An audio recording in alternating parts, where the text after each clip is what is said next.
Merci beaucoup, merci Ophélie, merci Benoît, merci Lucien, merci Céline, merci tout le monde. Très très heureux de venir partager avec vous ma passion de la couleur. J'ai mis la barre assez haute, il faut que vous ne voyez plus les couleurs de la même façon après la conférence. Donc on va commencer par une des premières expériences autour de la couleur qui a été menée dans les années 50 par Procter & Gamble.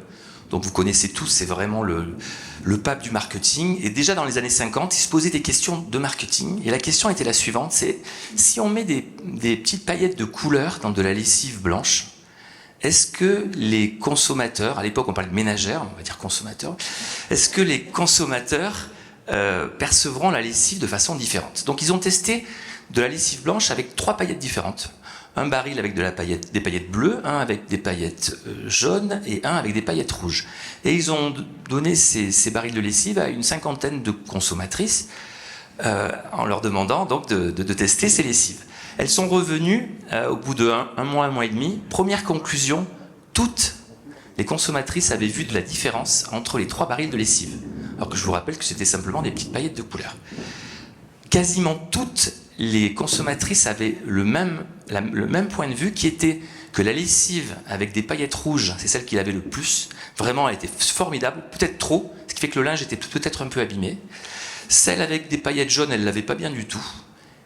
Et celle avec des paillettes bleues, eh bien, vous savez quoi? Le linge, il sentait bon le frais.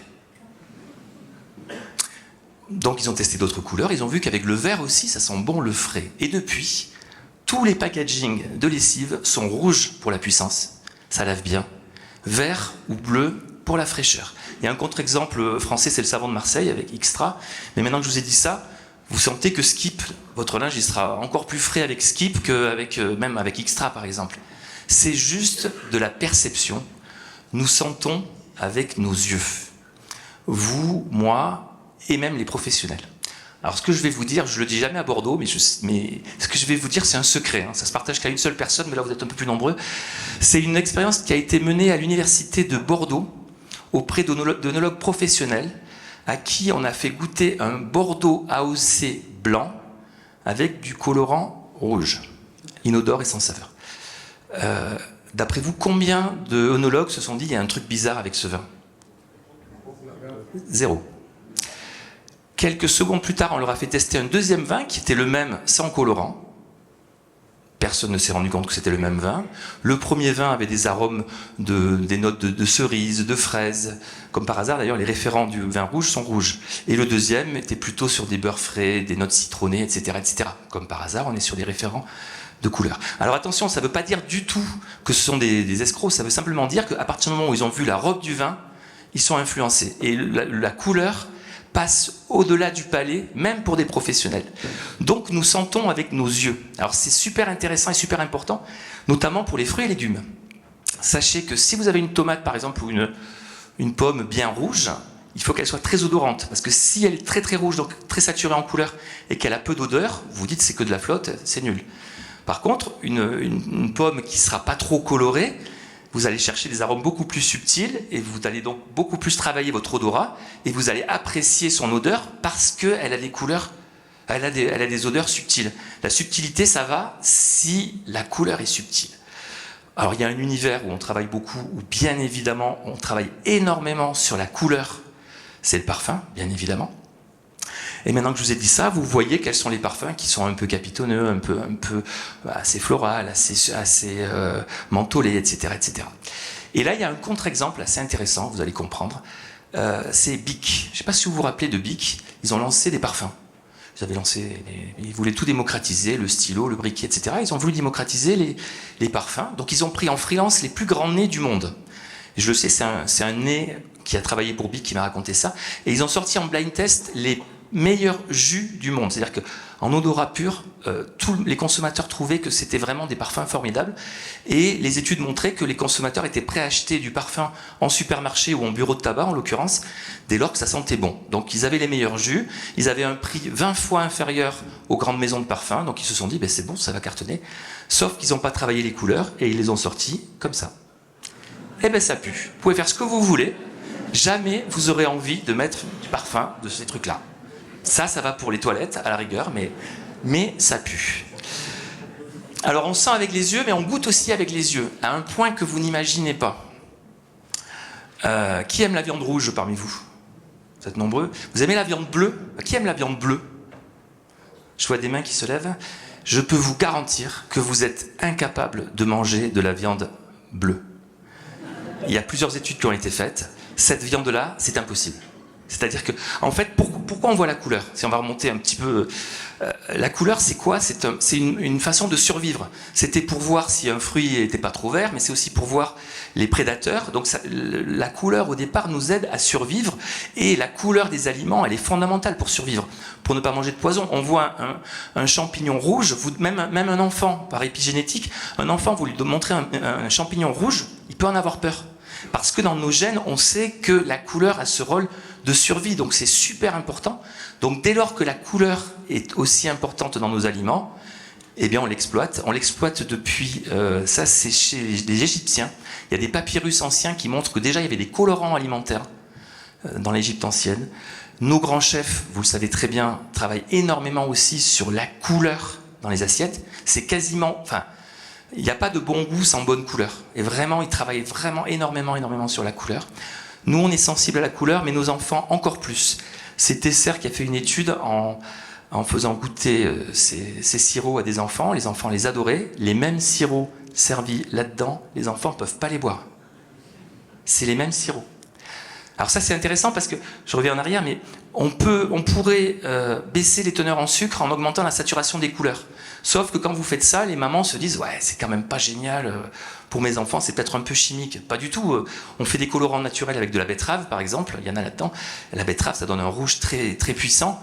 Mais voilà, on se dit que ça, c'est plus naturel. Pas sûr, mais en tout cas, voilà, c'est la couleur donne ce sentiment. Ça joue sur le goût, ça joue même sur le sentiment d'épices. C'est Heinz qui s'était posé la question. On va lancer un ketchup épicé. C'était le ketchup, je crois, en France, quand ils l'ont lancé. Ils se sont dit quelle couleur on met pour le ketchup épicé. Donc c'est la même étude que les barils de lessive au début, c'est-à-dire que c'est le même ketchup, plus ou moins rouge, plus ou moins foncé. On fait goûter à des consommateurs et vous nous dites lequel vous préférez. Donc les consommateurs qui disent moi j'aime bien les ketchup épicés, bien sûr ils veulent tous le noir en disant les autres ils n'ont aucun goût. Et ceux qui disent moi les ketchup épicés c'est un peu trop fort, ils disent celui-là ça va mais alors après je peux plus, je peux pas le manger. Donc voilà, donc ils ont pris celui au milieu en fait entre les deux. Donc voilà, ça joue sur la chaleur. Alors la chaleur, on la voit aussi, par exemple, entre Coca et Pepsi. C'est assez intéressant, vous mettez 15% de glaçons en plus dans du Coca que dans du Pepsi. Simplement parce que le packaging est rouge, donc comme le pack est rouge, il faut le refroidir, c'est chaud le rouge. Donc un Pepsi sera toujours plus frais qu'un Coca, donc on met plus de Coca dans un Pepsi. Alors il y a un autre truc intéressant avec cette image, c'est que vous avez tous reconnu Coca et Pepsi en moins de 1/10 de seconde. Je crois que c'est 1/8 de seconde, même, ou un 18e de seconde. Parce que ça on le sait, quand vous allez dans un rayon boisson, dans les supermarchés, en moins d'un quart de seconde, vous avez reconnu le Gini, le Coca, le Perrier, l'Evian, etc., etc. Vous avez tout reconnu rien que par la couleur. C'est pas du tout par le graphisme, c'est la couleur. Vous voulez une preuve? Vous avez reconnu Coca et Pepsi en 1/10 de seconde. Et là, c'est lequel Coca, c'est lequel Pepsi? Vous pouvez y réfléchir un petit moment. Donc, le rouge, on l'a vu, c'est une couleur chaude. Donc là, le Pepsi, il est plus chaud. Voilà pourquoi les alpinistes mettent du rouge. C'est aussi bête que ça. Vous avez un sentiment, une perception de chaleur qui est 2 degrés supérieure à la réalité quand vous portez du rouge. 2 degrés, c'est énorme, ça peut leur sauver la vie. C'est pour ça qu'en haute montagne, ils aiment tous mettre du rouge. Moi, j'ai bossé pour Decathlon. Je vous garantis que la même doudoune en bleu, là c'est une autre étude comme ça, la même doudoune bleu et rouge, il y a 4 degrés d'écart en perception. C'est-à-dire que tous ceux qui sont douillés ici, portez des couleurs chaudes, vous aurez moins froid. Alors il y a un contre-exemple qui est marrant, enfin, ça c'est juste pour vous dire que en promo de mes bouquins, je suis souvent sur RTL et Europe 1, vraiment, je vous garantis, on a toujours chaud chez RTL, on a toujours froid chez Europe 1. Je suis sûr que la clim est à 19 partout, mais c'est vraiment ça. Il y a un contre-exemple qui est passionnant là-dessus, qu'on m'a raconté il n'y a pas longtemps. C'est un médecin du travail qui a eu vent de ces études sur la chaleur et qui s'est dit Je travaille dans des poissonneries industrielles avec des frigos à température négative. Donc tout mon personnel, il a froid. Donc qu'est-ce qu'on va faire? On va repeindre l'intérieur des frigos en rouge. Et comme ça, mon personnel, il aura vachement plus chaud. C'est une super idée.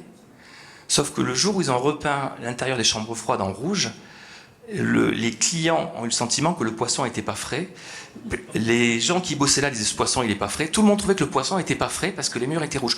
Ils ont repeint ça en bleu ou en blanc, ils ont très froid et tout va bien. On est reparti pour voilà. Alors le rouge a une autre spécificité, c'est la couleur chouchou des scientifiques. C'est pour ça que je vous parle beaucoup du rouge. C'est la couleur de l'autorité. Là vous voyez dans ces copies, quand vous receviez vos copies, plus il y avait de rouge, moins c'était bon signe. Voilà, vraiment ça nous fait peur le rouge. C'est l'autorité qui parle. Imaginez la même copie, la même écriture, tout pareil, mais en vert. Là, c'est plus le même message. En vert, on lira plutôt « tu dois te ressaisir » que hors sujet.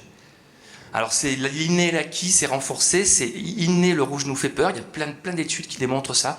Chez nous, chez les animaux, il y a beaucoup d'animaux qui ont peur du rouge aussi.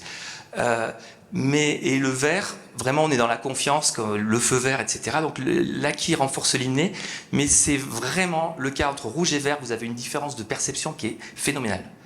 Donc le rouge, c'est l'autorité. Et l'autorité, on peut même arriver à la quantifier. Ça a été fait de façon assez amusante par des universitaires anglais dans le football.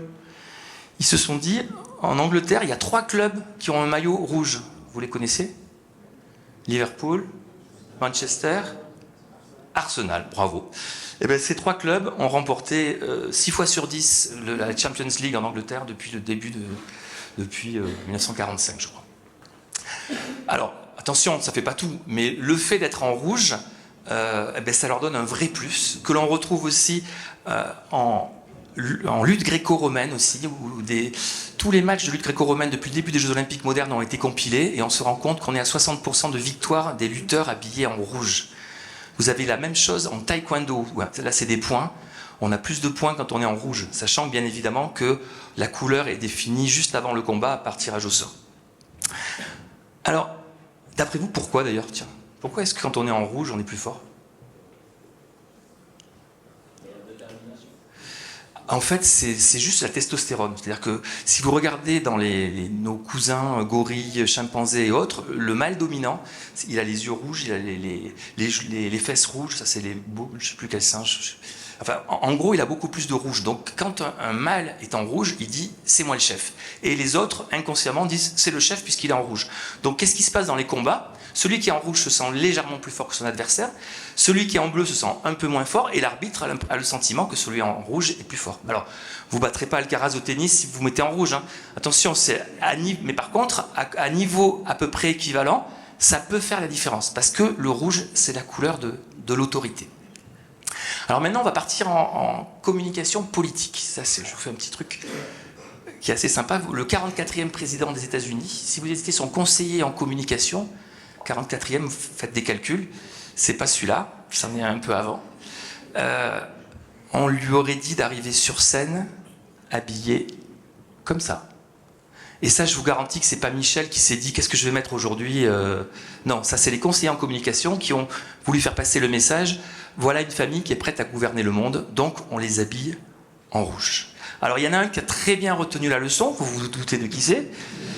Le 45e, qui est arrivé lui aussi avec sa cravate rouge. Il s'est dit c'est pas con ce qu'il a fait Obama, ben, je fais pareil. Je quitte plus ma costume noir, cravate rouge. Biden, il a dit ben, je vais faire pareil alors, puisque c'est comme ça, puisque les chefs ils sont en rouge dans un beau costume noir. Et est arrivée l'élection face à Kamala Harris. Donc Kamala Harris s'est dit je ne vais pas me mettre en rouge parce que je lui laisse le rouge. Et moi, qu'est-ce que je vais faire? Mais je vais me mettre en bleu. Ça tombe bien, je suis démocrate, la couleur des démocrates. Ça tombe bien, lui c'est un hystérique rouge. Moi je suis quelqu'un de beaucoup plus posé, beaucoup plus calme, bleu. Super. C'est dit, là, les conseillers en communication de Kamala Harris se sont dit super, on a trouvé la bonne couleur pour la candidate. Donc ça a été toute la première moitié de la campagne électorale qui vient de passer. Et puis, un jour, qu'est-ce qui s'est passé? Patatras. Les conseillers en communication de Trump ont dit, eh bien, pourquoi tu ne prendrais pas le bleu, toi aussi? Il n'y a pas de raison, toi, tu vas faire tous les Américains, tu vas piquer aussi les démocrates. Donc, tu vas aussi arriver avec du bleu et tu vas faire mieux que ça. Tu vas t'habiller comme le drapeau des États-Unis.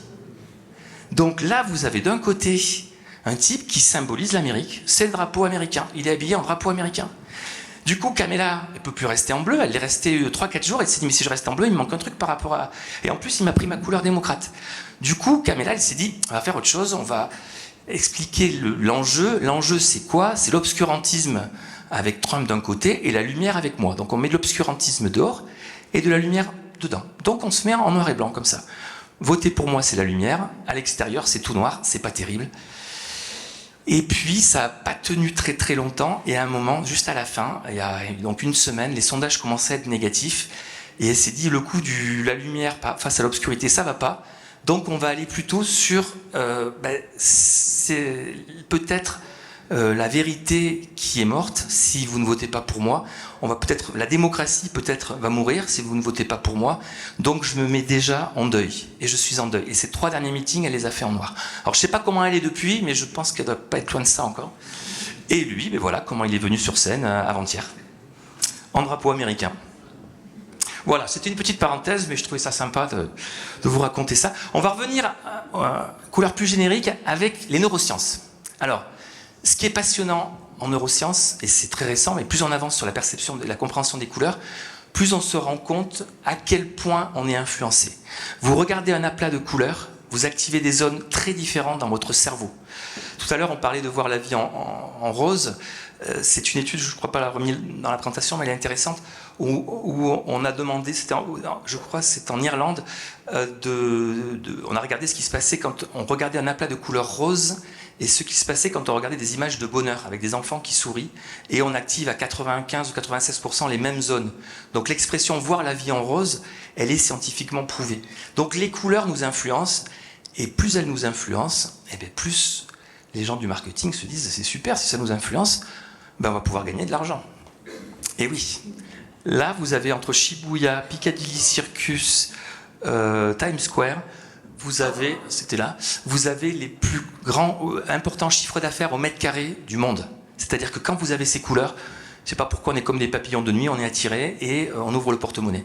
Les meilleures ventes se font là. Plus les couleurs sont fortes et colorées, c'est super important, plus ça vend. Donc c'est pour ça que c'est ces couleurs qui continuent à faire vendre.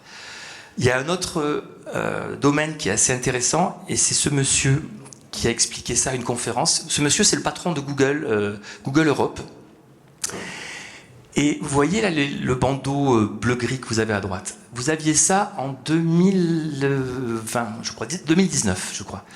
Vous aviez ça, c'est plus le cas aujourd'hui. En 2019, il y avait ça.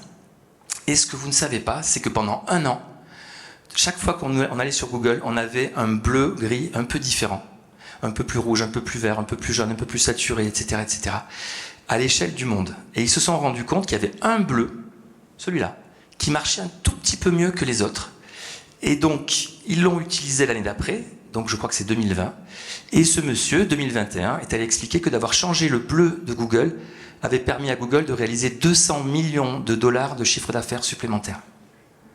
200 millions de dollars, ça parle. Ça. Alors, ils ont dû trouver une idée à 300 millions parce qu'il n'y a plus ça maintenant. Ils ont trouvé un autre truc, c'est violet maintenant. Le violet a changé, mais il n'y a plus les bandeaux. Donc, j'imagine qu'ils ont... Voilà. Donc, la couleur est très importante pour vendre. Vous le savez, toutes les marques qui se sont développées... Enfin, il y a beaucoup de marques qui, par la couleur, ont eu d'énormes succès. Lacoste, le choix par la couleur. Kusmiti, Apple, etc., etc. Vous en avez plein. Il y en a une qui est assez intéressante, je ne sais pas si vous connaissez, mais je voulais vous la montrer parce que je trouve que c'est formidable. C'est Absolute qui a poussé le choix à l'extrême. Ils ont sorti 3 millions de bouteilles avec 3 millions de packaging différents. C'est-à-dire que ça a été fait, c'était le début de l'IA, ça ne s'appelait pas IA à l'époque. Chaque pack est unique et il y a eu 3 millions de bouteilles différentes, donc il y a eu un choix phénoménal et ça a été un succès énorme. Alors pour des collectionneurs, il y a peut-être eu un peu trop pour que ça ait de la valeur, mais en tout cas, voilà. La couleur fait vendre, surtout quand il y a du choix. Donc ce que je veux dire par là, ce qui est intéressant, c'est regarder la gamme de couleurs. Et ça, c'est passionnant. C'est-à-dire que, est-ce que vous aimez le vert, est-ce que vous aimez le jaune, peu importe. Par contre, vous aimez l'ensemble. Après, vous allez acheter le gris, 9 personnes sur 10, mais peu importe. Il n'y aurait eu que le gris, vous ne l'auriez pas acheté. C'est ce choix et c'est cette harmonie de couleurs qui fait que ça marche. C'est comme la musique. Vous ne pouvez pas dire j'adore le ré, par contre j'aime pas trop le mi, un peu le fa, mais j'adore le sol. Non. Vous aimez do, ré, mi, fa, sol, la, si, do, donc vous aimez des harmonies. C'est mathématique même les harmonies de couleurs. Donc c'est super important quand vous créez des gammes de couleurs d'être sur des harmonies. Et d'ailleurs, je trouve vraiment, c'est pas pour faire plaisir, mais là, vous avez une gamme qui est vraiment en harmonie, là-bas, que j'ai vue, qui est vraiment magnifique. Donc, et je trouve que c'est bien, parce que les couleurs se nourrissent les unes les autres, même si à l'arrivée, c'est pour vendre du gris, vous le savez, ou du noir ou du blanc. Je reviens chez Google, parce que ça va aussi vous intéresser pour vos bureaux, dans la façon dont vous travaillez. Je vous ai dit qu'en neurosciences, on s'était rendu compte qu'il se passait plein de choses dans notre cerveau. On s'est rendu compte qu'on était beaucoup plus productif dans des couleurs chaudes, rouge, orange, etc. On est beaucoup plus créatif dans des couleurs bleues.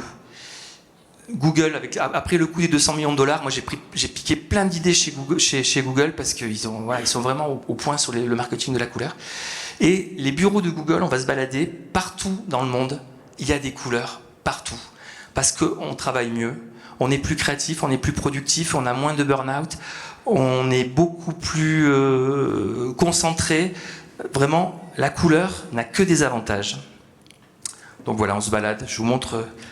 Là, je connais, j'y suis allé, c'est Google Tokyo. Ils bossent 20 heures par jour, donc c'est bien qu'ils aient une couleur un peu activante. Voilà, tout ça, c'est les bureaux de Google. Ce qui est intéressant, c'est que même les data centers, ils mettent de la couleur. Moi, j'ai mis des couleurs au Canada, dans des usines. C'est tout bête, hein. Les panneaux, ils ont des panneaux anti-bruit. J'ai dit, mais mettez des panneaux anti-bruit de toutes les couleurs. J'ai pris toute la gamme. Ils n'allaient pas forcément ensemble, mais peu importe, on a mis des couleurs partout par les panneaux anti-bruit. Il paraît qu'il y a moins d'absentéisme dans l'usine. Les ouvriers se sentent valorisés. Il faut leur mettre de la bonne lumière, il ne faut pas leur mettre des néons pourris. Quand on est 8 heures par jour, on a besoin de couleurs, on a besoin de lumière correcte. Petite parenthèse. Ça, c'est Candy Crush. Les bureaux de Candy Crush aussi sont dans la couleur. Donc, dans toute la Silicon Valley, il y a de la couleur partout. C'est en train d'arriver. Mais est-ce que c'est arrivé en France, à Paris? Non. Est-ce que c'est arrivé en Suisse? Parce que nous, on bosse là-dedans. Vous voyez? Eh ouais. Eh ouais, eh ouais, eh ouais. Alors, j'aurais commencé la conf avec ça, vous auriez dit, ouais, c'est des bureaux, et alors? Mais là, on vient de faire 20 minutes de couleur, vous trouvez pas qu'il manque quelque chose? Eh ouais. Là, burn-out, plus 20%, absentéisme, plus 20%, catastrophe. Ceux qui bossent dans ces bureaux-là, qu'est-ce qu'ils font? Ils mettent des cartes postales, ils mettent une petite plante, ils mettent des machins. Inconsciemment, ils ont besoin c'est la mort, hein. Le blanc, c'est la mort pour 2 humains sur 3. Même pour nous, chrétiens, vous allez au paradis, le paradis, il est blanc. Donc vous êtes là-dedans, ben, vous êtes déjà mort. Voilà. Vous êtes mort, vous avez des voitures aussi, comme ça. Il n'y a jamais eu autant de choix de couleurs de voitures. Voilà ce qu'on achète. Mais si on n'avait pas autant de choix de couleurs de voitures, on achèterait pas les voitures, donc on me donne du choix. Aujourd'hui, 3 voitures sur 4 dans le monde sont grises, noires ou blanches. En 1950, 3 voitures sur 4 étaient vertes, bleues ou rouges. C'est Cuba, ça, mais on avait la même chose à Paris. Après, on avait des films en noir et blanc, donc on le voit pas, mais c'est exactement pareil. Donc la couleur a un peu disparu. Ça, c'est une librairie où j'ai la chance, je suis un peu au Japon, juste à côté de mon hôtel, juste à côté de cette magnifique bibliothèque qui a eu des prix, c'est à côté de l'université de Tamara. Est-ce que franchement, vous croyez que ce sont de bonnes couleurs pour aller lire? Vous avez envie d'aller lire là-dedans? Et autre question, et celle-là elle est plus intéressante, quelle est, d'après vous, la bonne couleur pour la lecture? Est-ce que vous le savez? C'est un truc, il y a 30 ans, il n'y a pas ça s'appelait pas designer à l'époque, mais un décorateur qui se posait la question, c'était évident. Aujourd'hui, ça l'est plus. D'après vous, la bonne couleur pour la lecture, c'est quoi? Exactement, le vert. Et ça, on se rend compte partout dans le monde que les bibliothèques sont vertes. Pourquoi vert? Parce qu'en fait, schématiquement, hein, les neuroscientifiques qui seraient furieux si vous m'entendez dire ça, mais vous activez à la fois l'hémisphère droit et l'hémisphère gauche. Quand vous lisez, il faut être à la fois créatif et productif, créatif pour vibrer, productif pour comprendre ce qu'on lit, etc. Bref, le vert, c'est la bonne couleur. Voilà pourquoi vous êtes aussi nombreux à aimer lire dans les jardins publics, par exemple. Le bleu, très mauvaise couleur. À la plage, vous avez remarqué, on lit 2 pages et pif, on dort. Donc, vert, c'est mieux. Pour un spectacle, ça, c'est horrible. La bonne couleur, ça, c'est plus facile.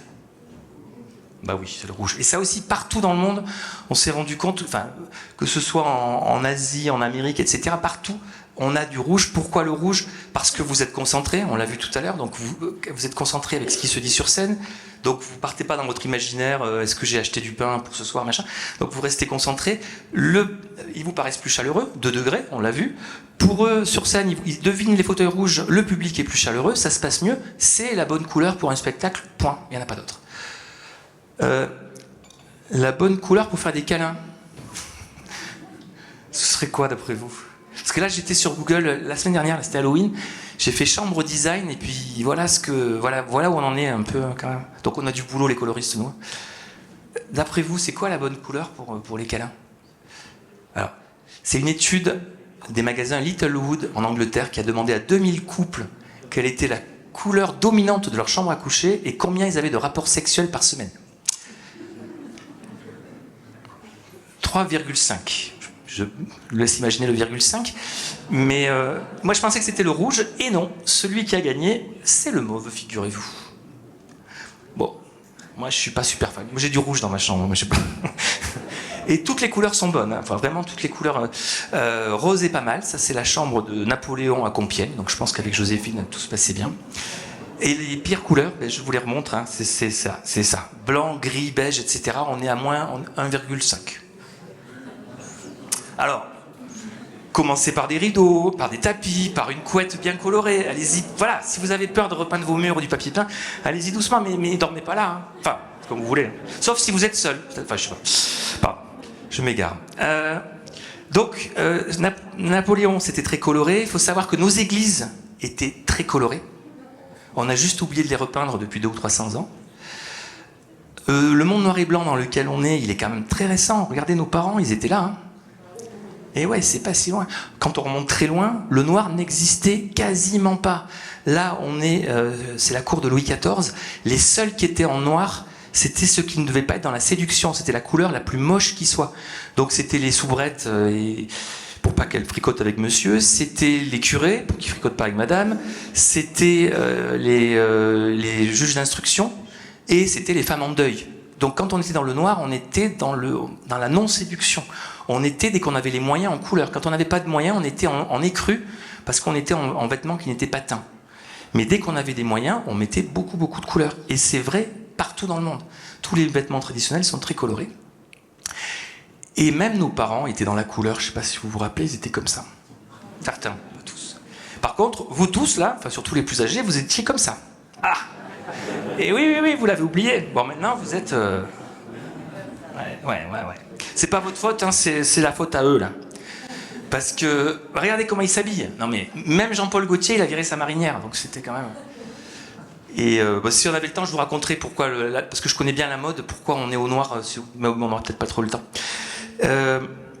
Voilà, ce que je voulais vous dire, c'est mettez de la couleur partout, sur vos montres. Sachez que la couleur... Vous en avez fondamentalement besoin, votre cerveau vous le réclame, c'est votre bon goût. Enfin, si vous allez dans une cabine d'essayage avec une petite robe verte et que vous la mettez, vous vous dites est-ce que je me plais dans cette robe verte? Eh bien, si vous répondez de façon honnête à cette question, vous allez peut-être la prendre. Si vous vous dites de quoi j'ai l'air dans cette robe verte, si vous mettez dans le cerveau des autres, vous risquez de ne pas l'acheter. Donc, faites confiance à votre inconscient. Il sait que vous avez besoin de couleurs. Et pour finir, voilà, quand on vous offre des fleurs, vous aimez, on vous offre de la couleur. Et donc, pour finir, je voudrais juste qu'on essaie d'imaginer une seconde que la mode vestimentaire, ce soit comme en Inde, qu'on soit tous habillés comme ça, qu'on habite tous dans des jolis villages comme Cinque Terre en Italie, que l'on envoie nos enfants dans cette école qui est magnifique, que je viens de voir il n'y a pas longtemps, qui est à Singapour. Beaucoup de couleurs, donc équilibre dans les couleurs. Enfin, c'est-à-dire que là, les enfants, ils peuvent... Moi, je fais beaucoup de couleurs dans les hôpitaux. À partir du moment où il y a beaucoup de couleurs variées, ça marche. Donc là-dedans, nos enfants, vous le sentez qu'ils seraient bien là-dedans, nos enfants. Voilà comment il faudrait que ce soit chez vous. Comme faisaient nos parents, nos grands-parents, il y avait de la couleur. C'était ça chez nos grands-parents, il y avait des papiers peints, il y avait plein de couleurs partout. Donc imaginez que ce soit la mode, que vous ayez tous envie de repeindre demain matin chez vous comme ça. Imaginez que vous ayez tous les salaires de chez Google dans ces bureaux-là. Et bien sûr, imaginez qu'à vos poignets, vous avez tous des jolies montres avec des revêtements absolument magnifiques. Est-ce qu'on ne serait pas plus heureux? Et je vais laisser le mot de la fin à Pierre Dac, qui a dit « Si la matière grise était rose, le monde aurait moins les idées noires ». Merci.